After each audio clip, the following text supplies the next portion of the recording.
चंद्र ग्रहणाधिकार। श्लोक 1। सूर्यबिंब व्यास का प्रमाण 6500 योजन तथा चंद्रबिंब का व्यास प्रमाण 480 योजन है। इनके व्यास को अपनी अपनी स्पष्टा गति से गुणा कर उसमें अपनी अपनी मध्यमा गति से भाग देने पर इनके स्पष्ट बिंब व्यास होते हैं। श्लोक 2-3। पूर्वोक्त प्रकार से स्पष्ट किए हुए सूर्य बिंब के व्यास को रवि भगण से गुणा कर चंद्र भगण से भाग देने पर अथवा चंद्र कक्षा से गुणा कर सूर्य कक्षा से भाग देने पर लब्धि चंद्र कक्षा में अथवा चंद्राधिष्ठित आकाश गोल में स्पष्ट सूर्य बिंब व्यास होता है। स्पष्ट सूर्य व्यास और चंद्र व्यास में 15 का भाग देने से चंद्र कक्षा में सूर्य और चंद्र के कलादि व्यासमान होते हैं।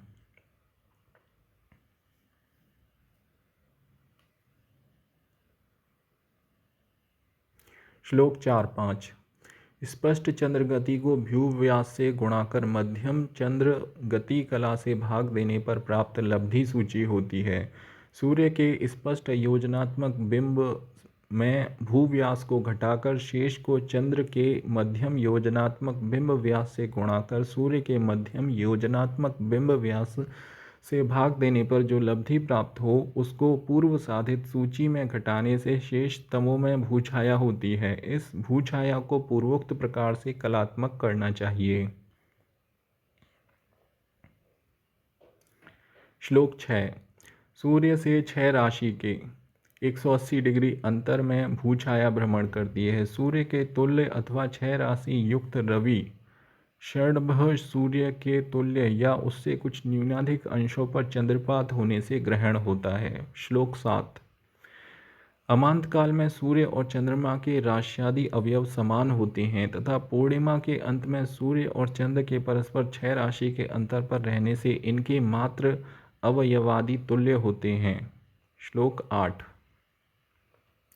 पर्व के दिन जिस काल में सूर्य और चंद्रमा स्पष्ट किए गए हों उसके और अमांत अथवा पूर्णिमांत के बीच में जितनी गतगम्य घटी हों उनका इष्ट नाड़ी गुणा भुक्ति इत्यादि प्रकार से जो फल प्राप्त हो उसको गतगम्य घटिकाओं में क्रम से सूर्य और चंद्रमा में हीन और युक्त करने से समकल होते हैं और पात में विलोम संस्कार करने से तत्कालिक पात होता है। श्लोक 9। सूर्य से नीचे स्थित चंद्रमा मेष की तरह सूर्य का आच्छादक होता है। पूर्वाभिमुख भ्रमण करता हुआ चंद्रमा भूछाया में प्रवेश करता है जैसे चंद्र ग्रहण होता है। श्लोक 10-11। छाद्य और छादक के माने क्या अर्थ। छाद्य बिंब और छादक बिंब के व्यास के योग का आधा में तात्कालिक चंद्रशर घटाने से शेष ग्रास प्रमाण होता है। ग्राह्यमान से ग्रासमान अधिक हो तो संपूर्ण ग्रहण और न्यून हो तो न्यून खंड ग्रहण होता है। माने क्या अर्थ से शर अधिक होने पर ग्रहण संभव नहीं होता। श्लोक 12-13। छाद्य और छादक बिंबों के योग और अंतर को पृथक पृथक आधा कर उसमें से शर का वर्ग घटाकर शेष दोनों का वर्गमूल लें। इन दोनों वर्गमूलों को 60 से गुणा कर सूर्य और चंद्र के गत्यंतर से भाग देने पर घटिकादि फल क्रम से सिद्ध्यर्थ विमर्दार्थ होते हैं अर्थात उनमें योग के स्थान में स्थित्यर्थ और अंतर के स्थान में मदार्थ होता है। श्लोक 14-15। सूर्य चंद्र और पात की गतियों को पृथक पृथक स्थित्यर्धी घटिकाओं से गुणा कर 60 का भाग देने से जो कलादि फल प्राप्त हों उसको सूर्य और चंद्र में घटाने से स्पर्श स्पेश्यार्ध होता है। सूर्य और चंद्रमा में जोड़ने से मोक्ष स्त्यर्थ होता है तथा पात में विलोम अर्थात स्पर्श स्थित्यर्थ निमित्त योग और मोक्ष स्थित्यर्थ हेतु अंतर करना चाहिए। इस प्रकार तात्कालिक सूर्य चंद्र और पात होते हैं। तात्कालिक चंद्र और पात से पूर्वोक्त रीति से सर साधन कर स्पर्श स्त्यर्थ और मोक्ष स्त्यर्थ का साधन करें। पुनः इससे चालन देकर शर साधन कर स्पर्श स्त्यर्थ और मोक्ष स्त्यर्थ का साधन करें। इस प्रकार असकृत कर्म करने से स्पर्श स्त्यर्थ और मोक्ष स्त्यर्थ स्पष्ट होंगे। इसी प्रकार स्पर्श मदार्थ और मोक्ष मदार्थ का भी साधन करना चाहिए। श्लोक 16। स्पष्ट तिथ्यंत काल में मध्य ग्रहण होता है। स्पष्ट तिथ्यंत काल में स्पर्श स्त्र्यर्धिका घटाने से स्पर्श काल और मोक्ष स्त्र्यर्ध घटिका जोड़ने से मोक्ष काल होता है। श्लोक 17। संपूर्ण ग्रहण में स्पष्ट तिथ्यंत काल में स्पर्श मदार्ध घटी को और मोक्ष मदार्ध घटी को हीन युत करने से क्रमशः सम्मीलन और उन्मीलन काल होते हैं। श्लोक 18।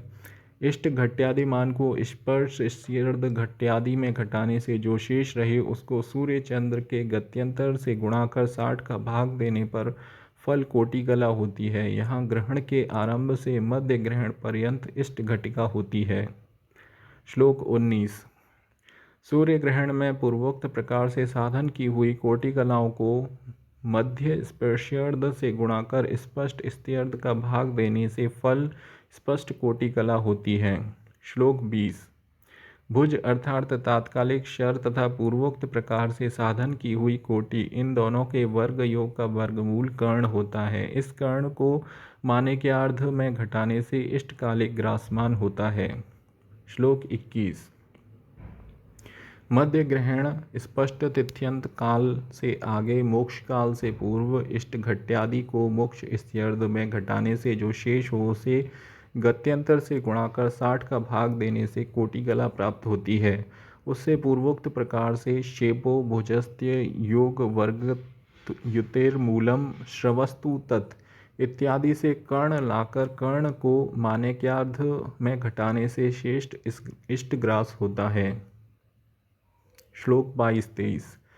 माने के खंड से इष्टग्रास को घटाकर शेष के वर्ग में तात्कालिक शर्क का वर्ग घटाकर शेष का वर्गमूल लेने से चंद्र ग्रहण में कोटि लिप्ता होती है। सूर्य ग्रहण में इस प्रकार से प्राप्त कोटि कला को स्पष्ट स्त्र्यर्ध से गुणा कर मध्य स्पर्ध का भाग देने से प्राप्त लब्धि स्पष्ट कोटि कला होती है। इन कोटि कलाओं को 60 से गुणा कर सूर्य चंद्र के गत्यंतर का भाग देने से प्राप्त घटिका दी लब्धि स्वकीय स्त्र्यर्ध में घटा देने से श्रेष्ठ इष्टग्रास घटिका होती है। श्लोक 24-25।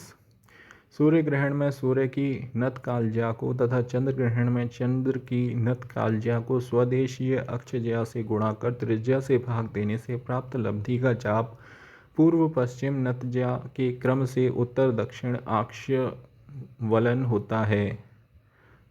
सत्रिव 3 राशि युक्त ग्रह की क्रांति के तुल्य आयन वलन होता है। इन दोनों की एक दिशा होने पर योग तथा भिन्न दिशा होने पर अंतर करने से फल स्पष्ट वलन होता है। स्पष्ट वलज्या में 70 का भाग देने से अंगुलादि वलन होता है। श्लोक 26। दिनमान दिनार्धमान और उन्नत घटिकाओं के योग में दिनमान के आधे का भाग देने से जो फल प्राप्त हो उससे पूर्व साधित विक्षेपादिकों में भाग देने से लब्ध फल उन विक्षेपादिकों के अंगुलादि मान होते हैं। इति चंद्र ग्रहणाधिकार समाप्त।